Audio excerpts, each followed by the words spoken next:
Hello everybody, welcome back to the channel. तो यार आपको पता है कि अब खाली 20 दिन रह गए सीए फाउंडेशन एग्जामिनेशन में।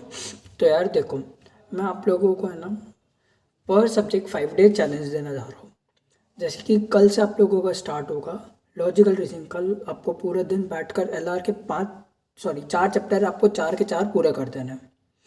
उसके साथ में आपको बीसीके के जो चैप्टर 3 है ना, जिसमें टाइप्स ऑफ कंपनीज के बारे में आपको डिटेल दे के रखी है, जो आपको है ना उसमें से कोई भी एक या दो कंपनी आपको कल साथ में पढ़नी है। उसके बाद नेक्स्ट डे क्या करना, आप स्टैट्स पढ़ना। स्टैट्स में भी कैसे, जैसे कि चैप्टर 1 है एसडीडी, यानी कि statistical description of data, measures of central tendency, measure of dispersion. फिर आपको टाइम इंडेक्स नंबर कर लेना चाहिए और कोरिलेशन रिग्रेशन कर लेना चाहिए। अब अगर आपके पास में ज़्यादा टाइम बचे तो फिर आप प्रोबेबिलिटी एंड थ्योरेटिकल डिस्ट्रीब्यूशन के अंदर हाथ डालना। उसके बाद में आप मैथ्स पे शिफ्ट हो जाइएगा नेक्स्ट 2 डेज। तो उसमें भी आप स्टार्ट किससे करेंगे, सबसे पहले रेशियो, प्रोपोर्शन, इंडाइसिस, लॉगरिथम में अभी हाथ मत डालना। फिर equation, linear inequalities, time value money, set relation function, AP GP, और अगर आपको टाइम मिले तो परमुटेशन कॉम्बिनेशन में हाथ डाल देना। और फिर उसके बाद में लगे कि हाँ लॉगरिथम करना चाहिए तो लॉगरिथम भी कर देना। डिफरेंशिएशन इंटीग्रेशन का मैं ना कहूँगा, क्योंकि अगर उसको करने बैठेगा ना दिमाग ख़राब हो जाएगा। उसके बाद में अगेन स्टैट्स और मैथ्स के साथ में भी आपको बीसीए का पढ़ना है। ठीक है, कोई भी 2-3 कंपनी आपको जैसे सेट हो। उसके बाद में आप लोगों को ले लेना चाहिए लॉ को। अब लॉ में मैं ऐसा कहूँगा कि सबसे पहले आपको पार्टनरशिप एक्ट लेना चाहिए, बहुत ईजी है। एंड मिनिमम 16 मार्क्स के उसके क्वेश्चंस आपको देखने को मिलेंगे। आपको मैं एक लिंक दूंगा डिस्क्रिप्शन में, जिसमें मैंने पहले ही भी एक वीडियो बना रखी है लॉ में, और उसमें आपको मैंने बता रखा है कि ना अगर आप किस टाइप से क्वेश्चन वगैरह अटेंड करोगे तो आप लोगों के लिए एकदम ईजी रहेगा कि भाई कि इससे इतने मार्क्स का आ रहा है। और फिर पार्टनरशिप के बाद में आप लोगों को सोका कर लेना है, यानी कि सेल्स ऑफ गुड्स एक्ट। फिर आपको कंपनीज एक्ट कर लेना है, ताकि ये 3 एक्ट आपके मिलकर 45 मार्क्स का वेटेज रखेंगे। फिर आपको कॉन्ट्रैक्ट एक्ट में हाथ डालना चाहिए। फिर अगर आपको टाइम मिले तो फिर आप एलएलपी पे शिफ्ट हो जाना। और उसके साथ में इंग्लिश में आप सबसे पहले क्या फोकस करेंगे, कम्युनिकेशन। कम्युनिकेशन से 6 नंबर का हमेशा हर अटेम्प्ट में आता है। फिर आप लोगों को डायरेक्ट, इनडायरेक्ट और एक्टिव पैसिव, ये लगभग 5 से 6 मार्क्स का ये भी आता है। फिर वोकेबलरी ऐसा रहता है ना कि भाई स्ट्रांग हो तो ठीक है, बट वो तुक्के वाली बात है, फिर उसको आप अटेंड करके आ जाना। देन आप लोगों को जो है नोट मेकिंग और कॉम्प्रिहेंसिव पैसिव, ये दोनों 10 मार्क्स का कंपलसरी आते हैं। तो ये आपको बहुत अच्छे से प्रैक्टिस करनी रहेगी। तो ये ना लॉ के साथ में आपको सेट करके चलना पड़ेगा थोड़ा। ठीक है, अब आ जाते हैं नेक्स्ट, आ जाते हैं इको के पेपर पे और बीसीके के पेपर पे। तो जैसे आपको पता है कि बीसीके का ऑलरेडी वो 3rd चैप्टर तो चल ही रहा है। फिर आप क्या करोगे, सबसे पहले चैप्टर नंबर 5 करोगे बिजनेस साइकिल इकोनॉमिक्स में। और साथ में अगर वो बिजनेस साइकिल में कम टाइम लगा और आपका जैसे कि हो गया, तो आप जैसे डायरेक्टली शिफ्ट कर जाएंगे चैप्टर 1 पे, ताकि एक दिन में आपके 2 चैप्टर हो जाएंगे, तो आपको बहुत ईजी रहेगा। फिर उसके नेक्स्ट डे आपको क्या करना है, आप लोग जो है शिफ्ट हो जाएंगे चैप्टर 2 पे, जिसमें 3 अलग अलग चैप्टर्स है। जैसे कि सप्लाई है, डिमांड एंड कंज्यूमर बिहेवियर है।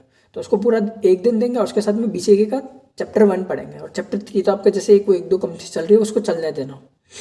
उसके बाद में आप चैप्टर 3 पे शिफ्ट हो जाएंगे, थर्टी अपने थ्योरी ऑफ प्रोडक्शन और थ्योरी ऑफ कॉस्ट। ठीक है, ये 2 कर लेना। और उसके बाद में लास्ट में आप मार्केट पे शिफ्ट हो जाना। तो ये लमसम आपके 4 दिन में इकोनॉमिक्स पूरी हो जाएगी। और उसके साथ में बीसीके का चैप्टर 3 चल ही रहा है, बीसीके का 1 मैंने बता दिया है। उसके में जब आप थ्योरी ऑफ कॉस्ट करेंगे ना और प्रोडक्शन करेंगे, तो उसके साथ में चैप्टर नंबर 4 कर लेना। और फिर लास्ट में एक दिन बचेगा, तो उस दिन जो भी आपके रिमेनिंग बीसीके के चैप्टर होंगे आप वो कर लेना। उसके बाद में आप लोग फाइनली आप है ना अकाउंट्स पे शिफ्ट हो जाना। आपके पास में लिटरली 5 डेज बचेंगे फ्रॉम, जैसे कि मैंने बोला है कि एक दिन आपको एलआर करना है, तो 24 को एलआर करना है, 25 और 26 को आपको मैथ्स करना है या स्टैट्स करना है। फिर अगर आपने स्टैट्स ले लिया तो फिर आपको 27-28 को मैथ्स करना है। फिर 29, 30, 1, 2 और 3 आप लोगों को लॉ और इंग्लिश करना है। फिर 4, 5, 6, 7 और 8 आपको इकोनॉमिक्स और बीसीके करना है। फिर 9, 10, 11, 12 और 13 को आप लोगों को मैच करना है, और 14 को आपको पता है कि लाइक पेपर है आप लोगों का। अगेन 5 डेज लाइक वो मैंने इसलिए एग्ज़ाम के पहले अकाउंट्स को रखा है कि आपका साथ में ना कवर हो जाएगा। अब बात आती है क्या ना, क्या करें कि ना, जैसे कि अब अकाउंट्स में कौन से चैप्टर्स पहले करना है आप लोगों को। तो सबसे पहले आप ना चैप्टर 10 उठा दीजिएगा, जैसे कि इशू और ऑफ शेयर्स एंड डिबेंचर वाला। हर अटेम्प्ट में मिनिमम 10 मार्क्स का आया है, और भाई जिस दिन चांदी हुई ना उस दिन 15 नंबर का आ जाएगा, तो भाई बहुत ईजी रहेगा। फिर उसके बाद में आप लोगों को उठाना है यूनिट 6, जिसमें 5 अलग अलग चैप्टर्स है। वो बहुत ईजी है, आई नो थोड़ा सा वो पूरा आपको एक दिन दे देना है उसमें, बट वो 20 से 25 नंबर की मिनिमम है। 20 नंबर तो मिनिमम है, मतलब यार समझ रहे हो, 10 नंबर उससे और 20 नंबर इससे, 30 नंबर हो गए। ये तो मैं मिनिमम कह रहा हूँ, मैक्सिमम आ भी सकता है, ज़्यादा भी आ सकता है। फिर उसके बाद में आप लोगों को एनपीए उठा लेना है। अगर आप लोगों को ऐसा लग रहा है कि ये सब कहाँ से करेंगे, क्या करेंगे, तो मैं आपको सिर्फ एक चैनल जो है रेकमेंड करना चाहूँगा, सीए वाला बाय पीडब्ल्यू। भाई उन्होंने बहुत सही कंटेंट दे रखा है, आप मतलब पूरा फोड़ सकते हो।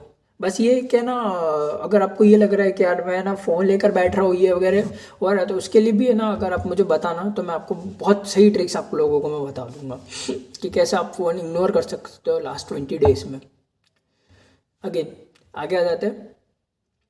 फिर आप लोगों को क्या कर लेना, एनपीओ के बाद में आप लोगों को करना है फाइनल अकाउंट्स। मैं पार्टनरशिप तो इसमें गिनो ही मत। पार्टनरशिप का तो लिटरली क्या रहता है कि ना, कभी 20 नंबर का क्वेश्चन आ जाता है, कभी 10 नंबर का आ जाता है, तो उसको एक बार थोड़ा साइड में रख लो, क्योंकि अब लास्ट डेज में नहीं हो पाएगा इतना। फाइनल अकाउंट्स कर लेना, क्योंकि वो भी मिनिमम 10 to 15 मार्क्स या कभी कभी 20 मार्क्स का आ जाता है, इसलिए। फिर उसके बाद में आपका डेप्रिसिएशन हो गया, बीआरएस हो गया। बीआरएस 5 to 10 मार्क्स का आता ही आता है। डेप्रिसिएशन 4 to 5 मार्क्स का आता है। इन्वेंट्री 5 to 10 मार्क्स का आ जाता है। फिर चैप्टर नंबर यूनिट 2, जिसमें 6 अलग अलग चैप्टर्स है। और रेक्टिफिकेशन एरर तो अच्छे से करके जाना, क्योंकि उसका हर अटेम्प्ट में क्वेश्चन आया ही आया, भले वो 4 नंबर का आएगा, 5 का आएगा या 10 का आएगा तो वो बॉम्ब की तरह आता है, इसलिए। और थ्योरी को क्या है, अब छोड़ना मत, ठीक है। थ्योरी बहुत अच्छे से करके जाना, क्योंकि बहुत इजीली और बहुत डायरेक्ट क्वेश्चन आते हैं थ्योरी के, इसलिए। अब आगे आ जाते हैं, बाकी तो सब मैंने ना बता दिया है, ठीक है। All the best for your examinations. और दूसरी बात, मेरे को कमेंट में ज़रूर बताना आपको वीडियो ये कैसी लगी।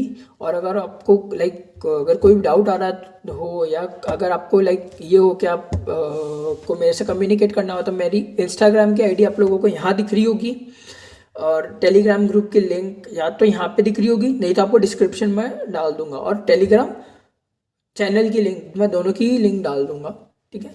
Bye and all the best for your CA foundation examination.